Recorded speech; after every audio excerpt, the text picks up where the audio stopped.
To BB9 news. ముందుగా headlines చూద్దాం. TDP polit bureau సభ్యుడు వల్లరామయ్య ప్రెస్ మీట్. ఓడిపోతామన్న విషయం వైసీపీ నేతలకు అర్థమైందని వెల్లడి. అమెరికా వెళ్లిన చంద్రబాబు ఎప్పుడొస్తారో తనకు తెలుసని స్పష్టీకరణ. మరి జగన్ లండన్ నుంచి ఎప్పుడొస్తారో వైసీపీ నేతలకు తెలుసా అని ప్రశ్న.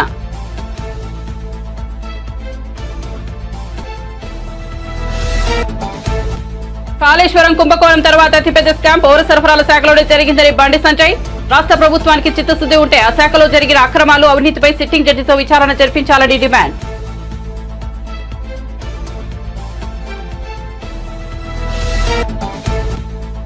విశాఖలో జూన్ 9న మరోసారి సీఎంగా వైఎస్ జగన్ ప్రమాణ స్వీకారం చేస్తారు అన్న మంత్రి బొత్స సత్యనారాయణ.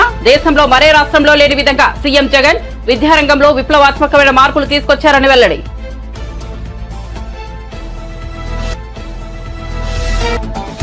జాబ్ క్యాలెండర్ పేరిట కాంగ్రెస్ పార్టీ నిరుద్యోగులను మోసం చేసింది.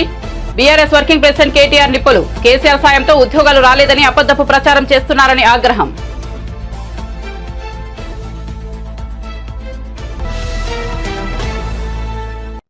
ఇక వార్త వివరాల్లోకి వెళ్తే టీడీపీ పొలిట్ బ్యూరో సభ్యులు వల్లరామయ్య మీడియా సమావేశం నిర్వహించారు. ఈ సందర్భంగా ఆయన మాట్లాడుతూ ఎన్నికల్లో ఓడిపోతున్న విషయం వైసీపీ శ్రేణులకు అర్థమైందని అన్నారు. అందుకే ఆ పార్టీ నేతలెవరూ బయటకు రావడం లేదని ఎద్దేవా చేశారు. అమెరికా వెళ్లిన తమ అధినేత చంద్రబాబు రాష్ట్రానికి తిరిగొస్తారని, మరి లండన్ వెళ్లిన జగన్ తిరిగొస్తారో రారో అంటూ వల్లరామయ్య వ్యంగ్యం ప్రదర్శించారు. మా నాయకుడి రిటర్న్ టికెట్ గురించి నాకు తెలుసు, మీ నాయకుడి తిరుగు టికెట్ గురించి మీకు తెలుసా అని ప్రశ్నించారు. జగన్ లండన్ వెళ్తున్న సమయంలో వైసీపీకి 144 స్థానాలు వస్తాయని అన్నా అని సజ్జలకు చెప్పారట. అబద్దాలతో మాయ చేయాలని సజ్జలు ప్రయత్నిస్తున్నారంటూ విమర్శనాస్త్రాలు సంధించారు. మేము ఆ రోజు వార్ రూమ్లో కూర్చున్నారు, దర్జాగా కూర్చున్నారు. ఆయన మా అందరినీ మానిటర్ చేశారు. ఇక్కడ I was with him the entire day.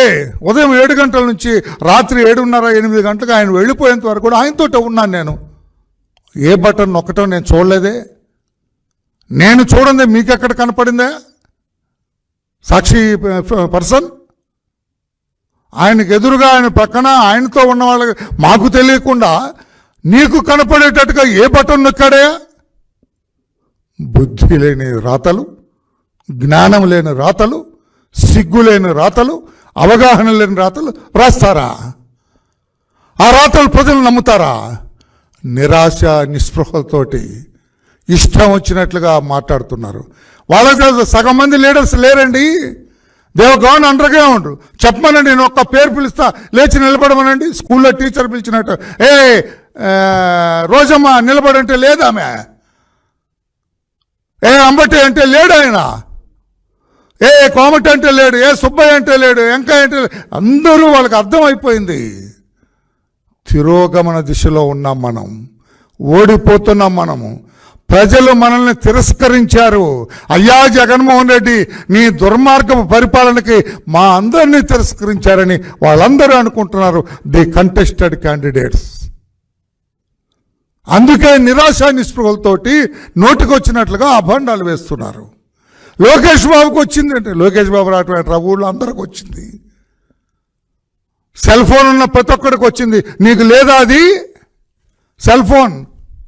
నువ్వు నవ్వుతావంట. సెల్ ఫోన్ సజ్జలా నీ దగ్గర లేదా? ఉంటే ఆ రోజునే వచ్చింది కదా. లోకమంతా కోడే కూసింది ఆ రోజున. మీ గౌరవ పిన్నెల్లి రామకృష్ణారెడ్డి గారు మంది మార్పడంతో ఆ బూత్లోకి వెళ్ళటం, ఆ బూత్లో ఉన్న పిఓస్ అధికారులందరూ కూడా లేచి నిలబడి ఆయన్ని స్వాగతించటం నమస్కారాలతోటి. ఈయన సరాసరి అక్కడికి వెళ్ళటం, దాన్ని బద్దలు కొట్టడం, అవన్నీ కూడా వీవీప్యాట్స్ అన్నీ బయటపడటం. వీవీప్యాట్ చూశాడు ఆయన. 6 వైసీపీ, 22 టీడీపీ. గంగ వెర్రులు ఎత్తాడు ఆయన. ఈ బూత్లోనే ఈ రకంగా టీడీపీకి ఇంత మెజార్టీ ఉంటే నా బతుకు అవుట్, నేను ఓడిపోతున్నానని ఏదో అసలే కోతి కళ్ళు తాగింది, నిప్పు తొక్కింది. ఇంకెట్లా ఉంటుంది ఆ కోతి పరిస్థితి? Your creator own kingdom there. Doctor BR Ambedkar విరచిత రాజ్యాంగం ఉన్నది ఇక్కడ. తోలు ఒలుస్తుంది రాజ్యాంగం. ఇప్పుడు అదే జరిగింది కదా. ఈరోజు మాచల్లో వెళ్ళగలవను? మాచల్లో నువ్వు ఉండగలవా? మాచల్లో వెళ్ళి రోడ్డు మీద టీ తాగలవా? This is Indian constitution. ఇది భారత రాజ్యాంగం. ఇది తోలు ఒలుస్తుందని కొద్ది రోజులే నడుస్తుంది ఇటువంటిది. ఆట్టే కాలం నడవదని చెప్పి బుద్ధి చెప్పింది.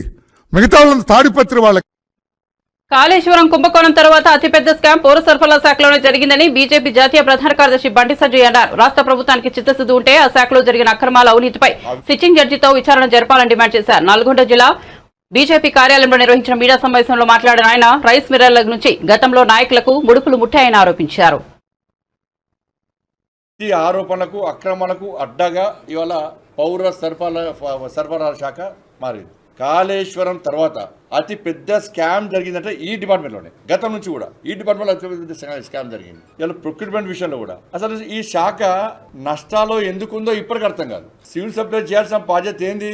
రైతుల దగ్గర పంట కొని ఎఫ్సీఐకి అప్పయ్యాలి. మధ్యవర్తితో మాత్రం వహించాలి. రైతుల దగ్గర తీసుకొని ఎఫ్సీఐకి అప్పయ్యాలి. మరి నష్టాలు ఎందుకు ఉంటుంది శాఖ?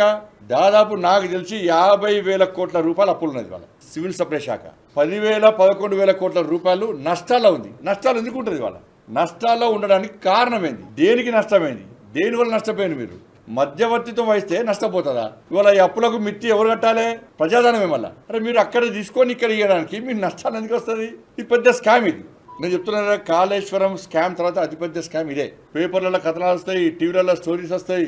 ఓ విచారణ అంటారు, ఈ రైస్ మిల్ సీజ్ చేస్తామంటారు. ఏం లేదు, కొండదవి ఎలికని కూడా పట్టారు. వీళ్ళు ఎందుకు చర్యలు తీసుకుంటలేరు? మీరు అరెస్టు చేస్తున్నారు, మీకు అడ్డెవరు వచ్చారు కదా? ఎందుకు ఆలస్యం అవుతుంది? ఎవరు ఒత్తుడినారు మీ మీద?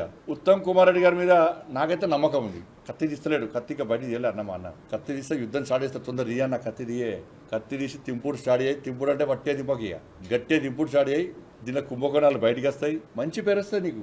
రైతులందరికీ పాలాభిషేకాలు చేస్తారు గ్యారంటీ. ఈ రైస్ మిల్ అసోసియేషన్ ఉంటుంది, దాంట్లో కొంతమంది నాయకులు ఉంటారు.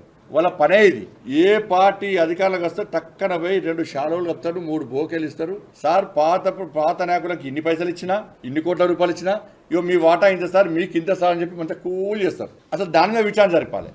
ఏ నాయకునికి ఈ రైస్ మిల్లర్ నుంచి ఎంత వాటా ముట్టింది, ఎవరెవరు పైసలు చంపారు వాళ్ళ దగ్గర, అది తప్పే. అది కూడా పెద్ద స్కామే. అయినా ముడుపులు ముట్టినాయి అంటారు. వాళ్ళ దాని విచారణ జరపాలి. మరి రైస్ మిల్లర్స్ అసోసియేషన్ నాయకులు చంపారా పైసలు? రైస్ మిల్లర్ నుంచి వసూలు చేసిర్రా? దీని మొత్తం మీద ఈ సివిల్ సప్లై శాఖ ఎక్కడైతే నష్టాలు ఉందో, ఎందుకు నష్టాలు ఉంది, దీని వెనుక తతంగం ఏంది, ఎవరు తప్పు ఉన్నది, ఎన్ని వేల కోట్ల రూపాయలు చేతులు మారినాయో, దీని మీద రాష్ట్ర ప్రభుత్వానికి చిత్తశుద్ధి ఉంటే మీరు సిట్టింగ్ చేసుకొని విచారణ జరపాలి. ఈ కొనుగోలు వీటి మీద సివిల్ సప్లై శాఖ ఎందుకు నష్టాల్లో ఉంది, బీఆర్ఎస్ పార్టీ ప్రభుత్వ హయాం నుంచి ఇప్పటి వరకు కూడా దాని మీద సిట్టింగ్ చేస్తూ విచారణ జరపాలి. కాకుంటే దానిలో మీరు కూడా ఇందులో లాలుచి పట్టాడు. ఏపీ అసెంబ్లీ ఎన్నికల్లో వైఎస్ఆర్సీపీ గెలవడం ఖాయమని ఆ పార్టీ సీనియర్ నేత మంత్రి బొత్స సత్యనారాయణ మరోసారి విశ్వాసం వ్యక్తం చేశారు. 175 స్థానాల్లో గెలవబోతున్నామని, జూన్ 9న విశాఖపట్నంలో రెండోసారి సీఎంగా జగన్మోహన్ రెడ్డి ప్రమాణ స్వీకారం చేయబోతున్నారని ఆయన ధీమాగా చెప్పారు. వైఎస్ఆర్ కాంగ్రెస్ పార్టీ గత ఎన్నికల్లో ఇచ్చిన హామీల కంటే ఎక్కువ పథకాలను అమలు చేసిందని ఆయన అన్నారు. మరోసారి విజయనగరం జిల్లాలో 9 సీట్లు గెలవబోతున్నామని జోషం చెప్పారు. ఈ మేరకు విజయనగరంలో శుక్రవారం ఆయన మీడియాతో మాట్లాడారు. గౌరవ ముఖ్యమంత్రిగా మళ్ళీ జగన్మోహన్ రెడ్డి గారు విశాఖపట్నంలో ప్రమాణ స్వీకారం చేస్తారు. సమయం తేదీని కూడా నిర్ణయించాం.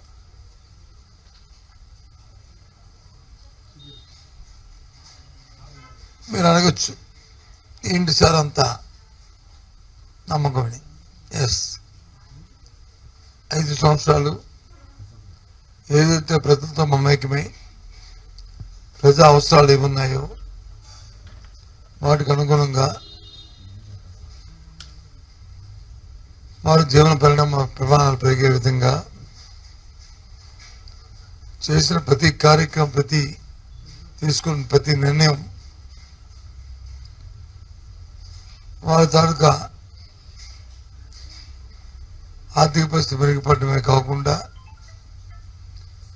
సమాజంలో, సంఘంలో ఒక గౌరవాన్ని కూడా ప్రతి సామాన్య పౌరుడికి వచ్చింది. ముఖ్యంగా మహిళలకి పెద్ద ఎత్తున అభిమానాన్ని గత ప్రభుత్వంలో చెప్పుకునే పరిస్థితులు ఉండేవి. ఇప్పుడు వాళ్ళకి ఆ పరిస్థితులు లేకుండా ఆత్మాభిమానం పెంపొందించుకుంటూ వారి పిల్లల్ని చక్కగా చదివించుకునే పరిస్థితితో పాటు వారి విధానంలో కూడా మార్పులు వచ్చాయి. ఇది మాటల్లో కాదు, ఏ సూచిక తీసుకున్నా అన్ని సూచికలు కూడా ఇంతకుముందు దేశంలో 17, 18, 19 స్థానాలు ఉన్న జీడిపి కానీ పర్ క్యాపిటల్ ఇన్కమ్ కానీ లేదు పావర్టీలో ఉన్న ఎలివేషన్ కానీ అన్నీ కూడా ఇప్పుడు 3, 4, 5 స్థానాల్లోకి రాష్ట్రం రావడం అనేది గొప్ప పరిణామం. అయితే ఏ రాష్ట్రం కూడా మన రాష్ట్రంతో సాటి రానట్టుగా పోటీ పడిన విధంగా ప్రాథమిక దశ నుంచి 1వ తరగతి నుంచి 12వ తరగతి వరకు ఎన్నో మార్పులు తీసుకొచ్చాం. 3వ తరగతి నుంచి సబ్జెక్ట్ టీచర్ని పెట్టడమే కాకుండా ప్రొఫైల్ని బేసిక్ని 3వ తరగతిలోనే స్పోకెన్ ఇంగ్లీషు, లెర్నింగ్ ఇంగ్లీషు మరి ఆ స్కూల్లో ఏర్పాటు చేయడం, పోటీ పరీక్ష పెట్టడం, దాంతోపాటు 7, 10 తరగతుల్లో ప్రైమరీ. జాబ్ క్యాలెండర్ పేరిట కాంగ్రెస్ పార్టీ నిరుద్యోగులను మోసం చేసిందని బీఆర్ఎస్ వర్కింగ్ ప్రెసిడెంట్ కేటీఆర్ నిప్పులు జరిగారు. ప్రభుత్వం ఏర్పడిన వెంటనే మెగా డిఎస్సీ నోటిఫికేషన్ విడుదల చేస్తామన్నారు.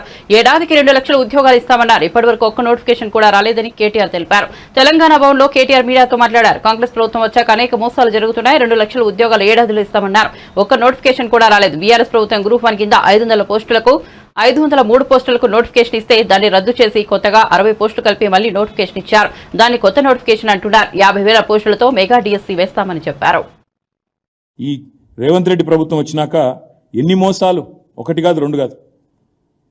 ఏమన్నాడు రేవంత్ రెడ్డి? కాంగ్రెస్ రాగానే మొదటి సంవత్సరంలో 2 లక్షల ఉద్యోగాలు అన్నాడు. మరి మొదటి సంవత్సరంలో 2 లక్షల ఉద్యోగాలు అంటే నేను ఒకటే అడుగుతా ఉన్నా, ఏది మరి ఒక్క నోటిఫికేషన్ అన్న వచ్చిందా? ఒక్కటి.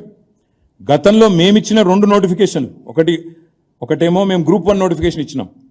ఇస్తే ఎంత గొప్పవాడు ఈ ప్రభుత్వం, ఈ రేవంత్ రెడ్డి అంటే, ఈ కాంగ్రెస్ ప్రభుత్వం ఎంత గొప్పదంటే, ఆనాడు మేము 503 పోస్టులతో గ్రూప్ 1 నోటిఫికేషన్ ఇచ్చినాం. ఇస్తే దాన్ని రద్దు చేసిండు రాగానే. మేము పోనీ ఇంకొక 2,000 పోస్టులు లేకపోతే ఇంకో 500 పోస్టులు యాడ్ చేస్తాడేమో అనుకున్నాం. ఏం చేసిండు ఈయన? 60 పోస్టులు యాడ్ చేసిండు. 503కు 60 కలిపి అది నోటిఫికేషన్ ఇచ్చి, నేను నోటిఫికేషన్ ఇచ్చిన గ్రూప్ 1 అంటే మేము ఇచ్చిన దానికి కలిపింది ఒక 60 పోస్టులు. రెండోది, బీఆర్ఎస్ ప్రభుత్వం ఉన్నప్పుడు మేము ఆల్రెడీ డిఎస్సి ద్వారా 20,000 పైచిలకు రిక్రూట్మెంట్, 28,534 పోస్టులు మేము రిక్రూట్మెంట్ చేసినాం. ఈయనప్పుడు లొలిపెట్టిండు రేవంత్ రెడ్డి. ఏమన్నాడు? మెగా డిఎస్సి వేస్తా. మొదటి క్యాబినెట్లోనే మెగా డిఎస్సి 50,000 టీచర్ పోస్టులు ఖాళీ ఉన్నాయి, ఫస్ట్ క్యాబినెట్లో వేస్తా అన్నాడు మెగా డిఎస్సి. మరి నేను అడుగుతున్నా రేవంత్ రెడ్డిని, కాంగ్రెస్ ప్రభుత్వాన్ని, గ్రాడ్యుయేట్లను ఆలోచించమని కూడా కోరుతా ఉన్నా. బీఆర్ఎస్ ప్రభుత్వం ఉన్నప్పుడు 5,089 పోస్టులతో డిఎస్సి మేము నోటిఫై చేస్తే దాన్ని నువ్వు వచ్చి రద్దు చేసినావు. మేము అనుకున్నాం నువ్వు చెప్పినట్టు మరి 50,000 ఉద్యోగాలతోని డిఎస్సి ఇస్తావేమో అనుకున్నాం. నువ్వేం చేసినావు? మరి మేము ఇచ్చిన 5,089కి అదనంగా 5,913 కలిపి 11,000 ఉద్యోగాలతో కొత్త నోటిఫికేషన్ ఇచ్చినాడు. అంటే ఒక్కటి కొత్త నోటిఫికేషన్ లేదు. 2 మేమిచ్చిన నోటిఫికేషన్లను రద్దు చేసి వాటికి ఇంకొన్ని కలిపి కొన్ని కొసిరి అది మళ్ళీ కొత్తగా ఇచ్చింది తప్ప ఏ ఒక్క నోటిఫికేషన్ కూడా రేవంత్ రెడ్డి వచ్చినాక ఇవ్వలేదు. ఇవ్వకపోగా 2 లక్షల ఉద్యోగాలని చెప్పిన మాటను తుంగలో దక్కే విధంగా జాబ్ క్యాలెండర్ అన్నాడు. ఇంతవరకు అది అతి లేదు, గతి లేదు.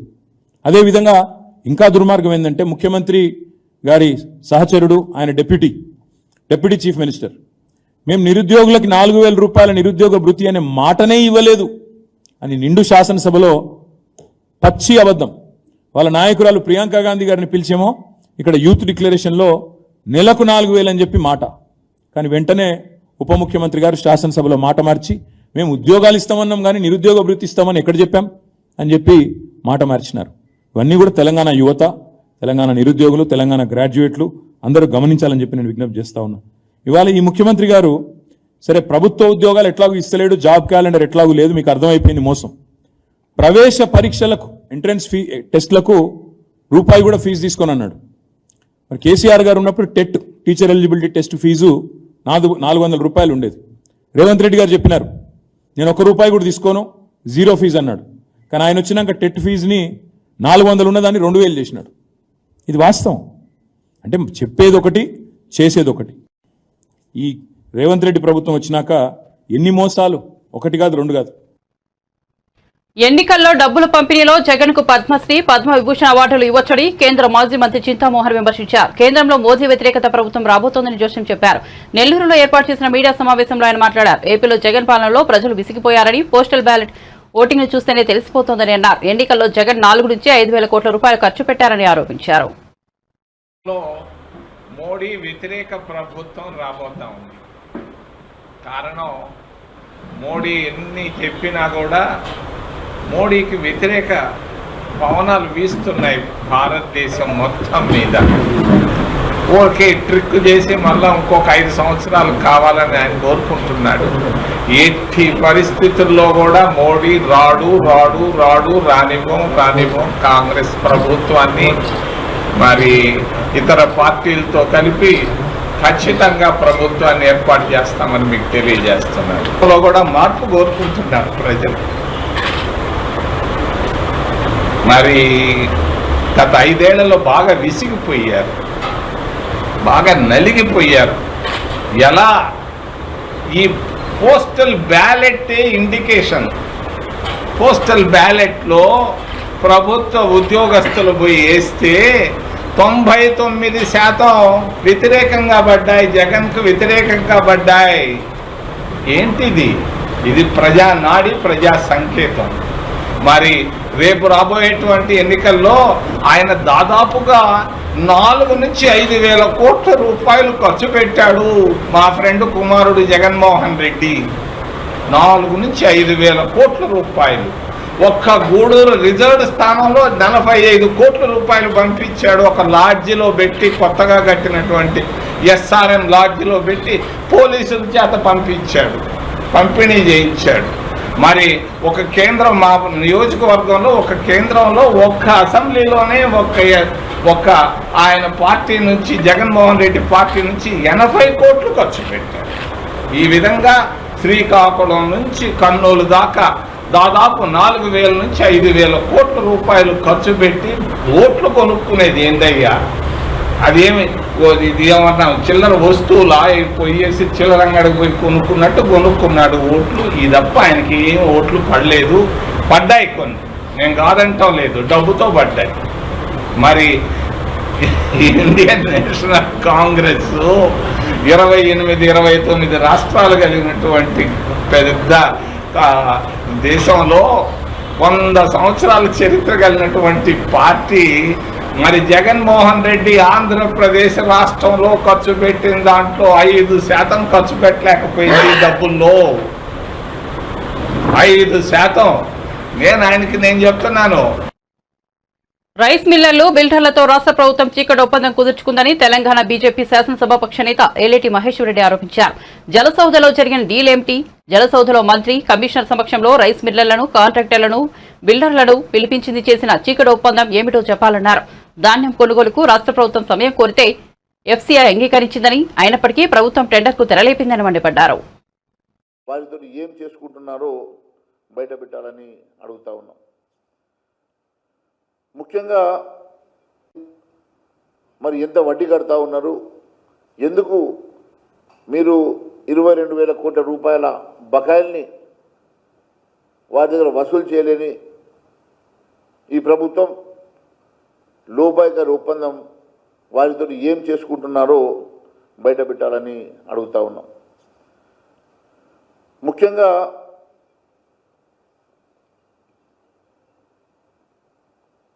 మొన్న జనవరి 25వ తారీఖు రోజు నేను మొన్న బయటపెట్టినట్లు జనవరి 25వ తారీఖు రోజు మీరొక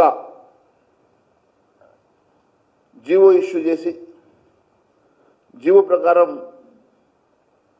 టెండర్ కాల్ఫర్ చేసినట్టుగా దానికి ఒక గైడ్లైన్స్, దానికి కావాల్సినటువంటి ఒక కమిటీని ఎగ్జిక్యూట్ చేసినట్టుగా మీరు ఏదైతే దాంట్లో మెన్షన్ చేశారో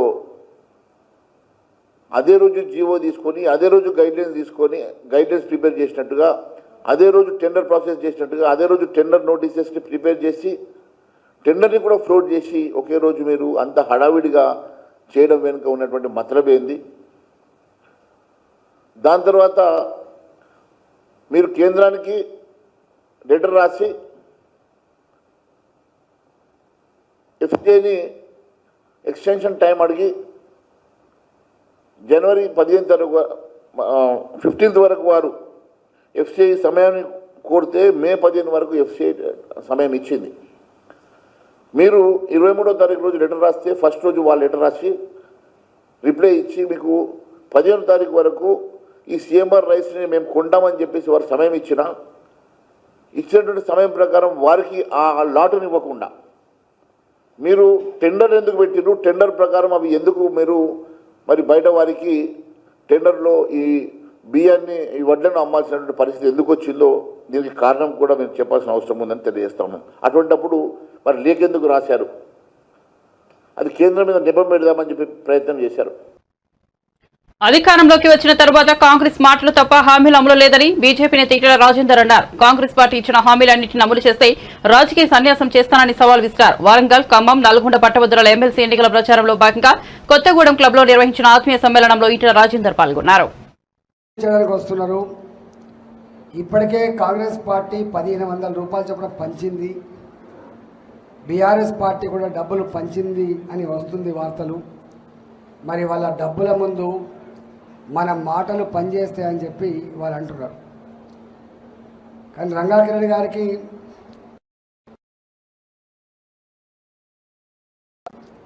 2006లో ఆనాడు తుపాకీ తూటా పేలితే ఇలా కొత్తగూడెంలో రక్తం చెందిన ఆనవాళ్ళు ఇంకా మర్చిపోలేదు ఖమ్మం ప్రజలు కూడా మనస్ఫూర్తిగా తెలంగాణ కోరుతున్నారని చెప్పి ఆనాడు మేము చెప్పినాం. పెద్ద సభ జరిగింది ఇదే ఖమ్మంలో, పెద్ద సభ జరిగింది. అందువల్ల ఇవాళ డబ్బు ఎప్పుడు ఆత్మగౌరవాన్ని కొనే ప్రయత్నం చేస్తుంది, ధర్మాన్ని ఓడించే ప్రయత్నం చేస్తుంది, కానీ ఎప్పుడు సంపూర్ణంగా విజయం సాధించలేదు. నీ అభ్యర్థి గట్టిగుంటే, నీ పట్టభద్రులు గట్టిగుంటే వాళ్ళు జేజమ్మ నుంచి కూడా కొనడం అనేది, పట్టభద్రులు కొనడం అనేది ఎవడి జేజమ్మ నుంచి కాదు. నేను సంపూర్ణ నమ్మేవాడిని. వాళ్ళు జ్ఞానవంతులు, మంచేందో చెడేందో తర్కించగలిగే శక్తి సంపన్నులు. వాళ్ళు ప్రజలకు ఇట్లాంటి ప్రలోభాలు వచ్చినప్పుడు ఇది మంచిది కాదని చెప్పి ప్రజలను డ్రైవ్ చేసేవాళ్ళు ఇలా ఉద్యోగులు, డ్రైవ్ చేసేవాళ్ళు రిటైర్డ్ ఉద్యోగులు, డ్రైవ్ చేసేవాళ్ళు స్కూళ్ళల్లో కాలేజీలో పనిచేసే ప్రైవేట్ లెక్చరర్లు, టీచర్లు, వాళ్ళు చదువుకున్న వాళ్ళు. అందువల్ల నేను అనుకుంటున్నా అలాంటి పైసల ప్రభావం ఉంటుందని చెప్పి నేను నమ్మట్లేదు. కాబట్టి నేను మీ అందరికీ విజ్ఞప్తి చేస్తున్నా, బీఆర్ఎస్ పార్టీ అభ్యర్థి ఎవరో మీకు తెలుసు. ఆయన అంటున్నాడు నేను కొట్లాడతాను. కొట్లాడే శక్తి కూడా వాళ్ళకి ఇవ్వాల. వాళ్ళ మీద నమ్మకం పోయింది. వాళ్ళు 10 సంవత్సరాల కాలంలో నిరుద్యోగ యువకులకు ఏ ఉద్యోగాలు కల్పన చేస్తా అని చెప్పి మాట ఇచ్చిండ్రో ఆ ఉద్యోగాలు కల్పించలేకపోయిండ్రు. ఏ తెలంగాణ ఉద్యమ ట్యాగ్ లైన్ నీళ్లు నిధులు నియామకాలని చెప్పినవో ఆ నియామకాల విషయంలో కేసీఆర్ ఎంత మాట మార్చిండో, ఎట్లా నిరుద్యోగ యువతకి నిరాశ కలిగించిందో నేను చెప్పాల్సక్కర్లేదు. అధికారం ఉన్నప్పుడే చేయని ఆ పార్టీ ఇవాళ నేను కొట్లాడుతా ఆ ఉద్యోగాల కోసం అంటే అది హాస్యాస్పదం తప్ప అది నిజం కాదని చెప్పి ఇప్పటికే మేధావులకు అర్థమైంది. అందువల్ల వాళ్ళకు ఓటేసే ప్రసక్తి లేదు. కాంగ్రెస్ పార్టీ 6 నెలలు అవుతుంది, 1 కాదు 2 కాదు, స్వయంగా రాహుల్ గాంధీ గారు రాష్ట్ర ఎక్సైజ్ శాఖ మంత్రి కొల్లాపూర్ ఎమ్మెల్యే జూపల్లి కృష్ణారావు హత్య రాజకీయాలు చేస్తున్నారని బీఆర్ఎస్ నాయకులు ఆర్ఎస్ ప్రవీణ్ కుమార్ ధ్వజమెత్తారు. తెలంగాణ భవన్లో కొల్లాపూర్ మాజీ ఎమ్మెల్యే బీరం హర్షవర్ధన్ రెడ్డితో కలిసి ఆర్ఎస్పీ మీడియాతో మాట్లాడారు. హర్షవర్ధన్ రెడ్డి గారు, ఆ సంస్కృతి మీకే ఉన్నది. మేము చాలా క్లియర్గా డీజీపీ గారికి చెప్పినాం, సార్ ఈ ఏరియాలో ఫ్యాక్షన్ సంస్కృతి జూపల్లి కృష్ణారావు గారు మంత్రి అయిన తర్వాత పెద్ద ఎత్తున పడగలు 4 పడగలు విస్తరిస్తున్నది, దయచేసి దీన్ని కట్టడి చేయాలి అని చెప్పడం జరిగింది. కానీ ఒక్కరి మీద కూడా చర్య తీసుకోలేదు. మీకు ఒక్క చిన్న ఉదాహరణ చెప్తా. పెద్ద కొత్తపల్లి మండలంలో షెడ్యూల్డ్ కాస్ట్కు చెందిన యువకులను మే 13వ తారీఖు నాడు వాళ్ళు బీఆర్ఎస్ పార్లమెంట్ అభ్యర్థికి ఓటేసిండ్రని కసితోని జూపల్లి కృష్ణారావు గారు మనుషులు, కాంగ్రెస్ పార్టీ కార్యకర్తలు వీళ్ళందరూ కలిసి 20-25 మంది కలిసి ఆ దళిత యువకులను కొట్టడం జరిగింది. దాంట్లో బీజేపీ వాళ్ళు ఉన్నారు, బీఆర్ఎస్ వాళ్ళని అందరూ కలిసి కొట్టడం జరిగింది. ఓపెన్ బ్రాడ్ డే లైట్లో జరిగింది. ఈరోజు ఉదయం మేము డిఎస్పీ గారితో మాట్లాడాము. ఇన్సిడెంట్ జరిగి 13 రోజులైంది.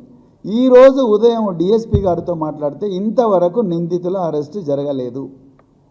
SC/ST prevention of atrocities act 307 attempt to murder వాళ్ళందరికీ ఫ్రాక్చర్లు అయ్యి నాగర్ కర్నూల్ గవర్నమెంట్ జనరల్ హాస్పిటల్లో ట్రీట్మెంట్ తీసుకుంటున్నారు వాళ్ళు. ఇంతవరకు కూడా నిందితులు దొరకలేదు. ఇప్పుడు పోలీసు వాళ్ళు అంటారు సార్ ఊర్లో శాంతి పద్ధతులు బాగుండాలంటే కాంప్రమైజ్ చేయించాలని మాట్లాడుతున్నారు. అంటే ఇదేనా రేవంత్ రెడ్డి గారు మీరు హోంమంత్రిగా ఉండి మీ పోలీసులకు నేర్పింది?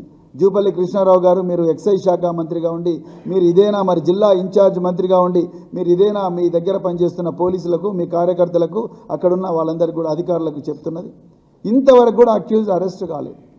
వాళ్ళు ఓపెన్గా తిరుగుతున్నారు. బాధితులు రోజు మాకు కాల్ చేస్తున్నారు, మాకు భయంగా ఉన్నది, ఎట్లా బతకాలి అని చెప్పేసి. ఒక్కటి కాదు రెండు కాదు ఎన్నో మరి సంఘటనలో పోలీసులు మా కార్యకర్తలు బాధితులైనప్పుడు కూడా మేమిచ్చిన కంప్లైంట్ తీసుకోకుండా వాళ్ళు ఇచ్చిన కంప్లైంట్ తీసుకొని బెయిల్ రాని సెక్షన్లన్నిటి కూడా మా కార్యకర్తల మీద పెట్టి వాళ్ళందరూ జైలుకు పోయే విధంగా చూస్తున్నారు. ప్రతి గ్రామంలో కూడా వీ హ్యావ్ డాక్యుమెంటరీ ఎవిడెన్స్. ప్రతి గ్రామంలో కూడా మా కార్యకర్తలను జైలుకు పంపించాలి. వాళ్ళని తీర్మానం మల్లన్నపై బీఆర్ఎస్ వర్కింగ్ ప్రెసిడెంట్ కేటీఆర్ చేసిన వ్యాఖ్యలను కాంగ్రెస్ పార్టీ నేత మల్లురావు ఖండించారు. నల్గొండ, వరంగల్, ఖమ్మం గ్రాడ్యుయేట్ ఎమ్మెల్సీ ఉప ఎన్నికల్లో తీర్మానం మల్లన్న కాంగ్రెస్ పార్టీ తరఫున పోటీలో ఉన్నారు. ప్రచారంలో భాగంగా కేటీఆర్ విమర్శలు గుప్పిస్తూ ఆయనపై కేసులు ఉన్నాయని ఆరోపించారు. ఈ వ్యాఖ్యలకు మల్లురవి శనివారం కౌంటర్ ఇచ్చారు. ఎమ్మెల్సీ అభ్యర్థిగా మల్లన్న అర్హుడని ఈసీ తెలిపిందన్నారు. కేటీఆర్ చేసిన వ్యాఖ్యలపై ఈసీకి ఫిర్యాదు చేస్తామన్నారు. తీర్మానం మల్లన్నపై చేసిన వ్యాఖ్యలను కేటీఆర్ వెంటనే ఉపసంహరించుకోవాలని డిమాండ్ చేశారు. ఈ వ్యాఖ్యలపై ఈసీ కూడా చర్యలు తీసుకోవాలని కోరారు. వారితో పాటు తక్కిన వాళ్ళందరినీ గౌరవించడం జరుగుతుంది. పోయి కాంగ్రెస్ పార్టీ ఐడియాలజీ ద్వారా ప్రజలకి కావలసిన అన్ని సహాయ కార్యక్రమాలు, అభివృద్ధి సంక్షేమ కార్యక్రమాలు చేయడానికి ఒక బిట్స్ పిల్లనీలో చదువుకునే వాళ్ళనే ఓట్లు అడిగి ఆయన గెలిపించమన్నాడు.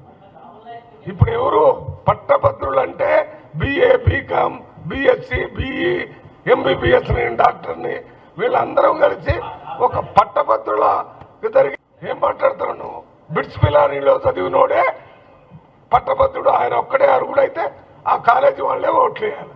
ఈయన అర్హుడు అనుకొని ఎలక్షన్ కమిషన్ ఒప్పుకుంది కదా, నువ్వు ఎలక్షన్ కమిషన్ నిర్ణయాన్ని అవమానపరుస్తున్నావు. ఇదే అతిగా మాట్లాడటం, అహంకారంతో మాట్లాడటం. ముందు ఈ మాటని విత్డ్రా చేసుకోవాలి. మేము ఎలక్షన్ కమిషన్కి దీని మీద కంప్లైంట్ చేస్తాం. ఇప్పుడు మా నిరంజన్ గారు ఉన్నాడు కదా, ఆయనకి చెప్పి అమ్మటే లెటర్ రాపించి దాని మీద రిప్రజెంటేషన్ కూడా చేపిస్తాం. వీలుకుంటే నేను కూడా ఆయన దగ్గర పోయి కలుపుతాను. ఇది చారిసాల బంగాళాఖాతంలో ఏర్పడిన వాయుగుండం రాత్రికి తుఫానుగా మారనుందని భారత వాతావరణ సంస్థ వెల్లడించింది. ఇది పశ్చిమ బెంగాల్, బంగ్లాదేశ్ మధ్య రేపు తీరం దాటనుందని తెలిపింది. ఈ తుఫాను ప్రభావం ఏపీపై లేదని వివరించింది. అయితే ఏపీలో ప్రస్తుతం కురుస్తున్న వర్షాలకు ఉపరితల ద్రోణి కారణమని ఐఎండీ పేర్కొంది. రాజస్థాన్ నుంచి విదర్భ, తెలంగాణ మీదుగా బంగాళాఖాతం వరకు ఈ ద్రోణి విస్తరించి ఉన్నట్లు వెల్లడించింది. ద్రోణి ప్రభావంతో రాష్ట్రంలో రేపు, ఎల్లుండి కూడా వర్షాలు విస్తారంగా కురుస్తాయని, రాయలసీమ, కోస్తాంధ్ర జిల్లాలో ఉరుములతో కూడిన మోస్తరు వర్షాలు కురుస్తాయని వివరించింది. మంగళవారం నుంచి ఏపీలో పొడి వాతావరణం ఉంటుందని తెలిపింది. బులెటిన్ ముగించే ముందు హెడ్లైన్స్ మరోసారి చూద్దాం. టీడీపీ పొలిట్ బ్యూరో సభ్యుడు వల్లరామయ్య ప్రెస్ మీట్. ఓడిపోతామన్న విషయం వైసీపీ నేతలకు అర్థమైందని వెల్లడి. అమెరికా వెళ్లిన చంద్రబాబు ఎప్పుడొస్తారో తనకు తెలుసునని స్పష్టీకరణ. మరి జగన్ లండన్ నుంచి ఎప్పుడొస్తారో వైసీపీ నేతలకు తెలుసా అని ప్రశ్న.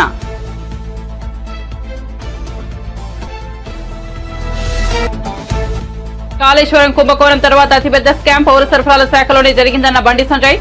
రాష్ట్ర ప్రభుత్వానికి చిత్తశుద్ది ఉంటే ఆ శాఖలో జరిగిన అక్రమాల అవినీతిపై సిట్టింగ్ జడ్జితో విచారణ జరపాలని డిమాండ్.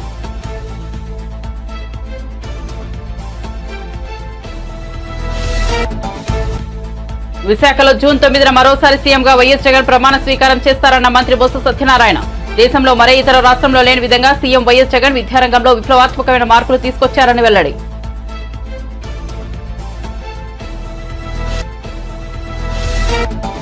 జాబ్ క్యాలెండర్ పేరిట కాంగ్రెస్ పార్టీ నిరుద్యోగులను మోసం చేసిందన్న బీఆర్ఎస్ వర్కింగ్ ప్రెసిడెంట్ కేటీఆర్ నిపులు. కేసీఆర్ హయాంలో ఉద్యోగాలు రాలేదని అబద్ధపు ప్రచారం చేస్తున్నారని ఆగ్రహం.